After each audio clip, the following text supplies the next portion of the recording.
Welcome to ECN Trade Daily Video. Before we begin, it should be noted that any advice is of a general nature only and that your personal circumstances have not been taken into consideration. Hello everyone, my name is Rob Clayton and thank you for joining me.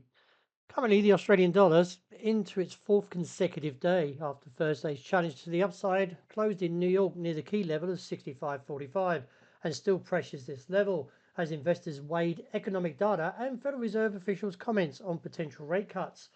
Market digested reports on jobless claims, trade balance and durable good orders overnight, and the Q1 GDP.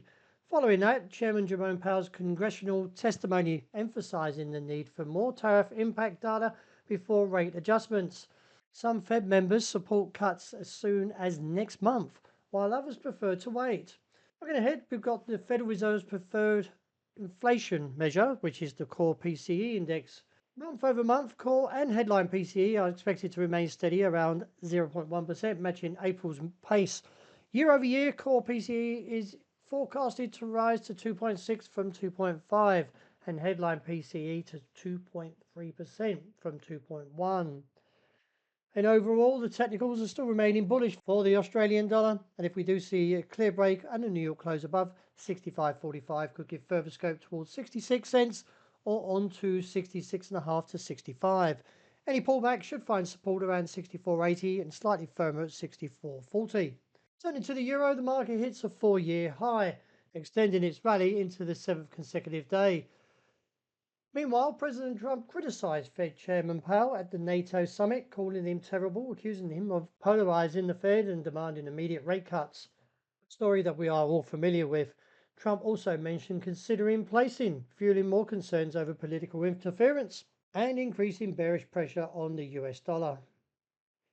So as we see the market march higher, let's see if it can clear the key level, which is at 117.40, which would give further rise, and about 100 points to around 118.40.50, and maybe then we might see some profit taking. Any weakness sees or views support around 116 figure 10, and keep an eye on this trend as it's likely to keep the momentum going in terms of how this pattern is unfolding. Turning to dollar yen, it was weaker overnight and it did take out the level of 144.80, but no follow on as of present, but still technicals are heavy. I still assess that the bears are looking towards the target of 140 and 142, and any upside potential should be limited towards 145.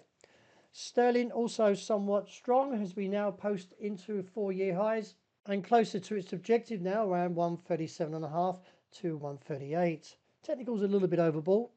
The trend is still bullish and the MACD is married to the RSI, so little to the view of a pullback at this stage, but support is seen around 136.80 and as I mentioned topside 138.35.